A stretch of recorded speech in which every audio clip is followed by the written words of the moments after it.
Nous sommes le mercredi 12 juillet 1989.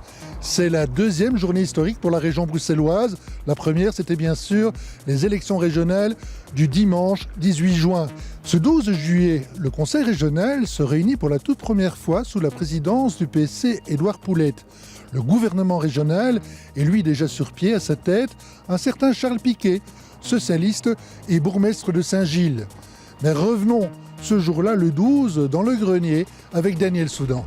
On peut vraiment dire que la région de Bruxelles-Capitale a commencé son existence aujourd'hui avec la lecture de la déclaration de politique générale de l'exécutif.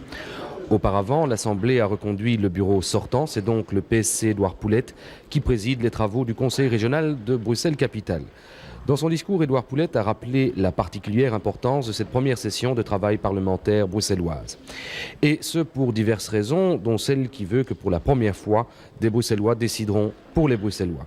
Édouard Poulette a insisté sur la crédibilité nécessaire du Conseil, une crédibilité non seulement au plan national, mais également au plan européen.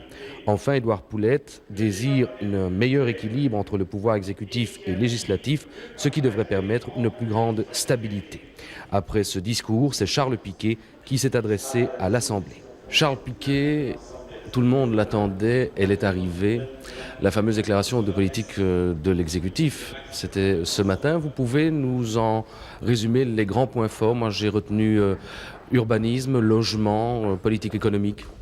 Oui, je crois qu'il y a une série de priorités qui ont été évoquées, mais s'il faut mettre en avant une priorité particulière, c'est certainement le logement, à travers la production de logement, la rénovation du logement et également la protection du logement par rapport aux autres fonctions à Bruxelles.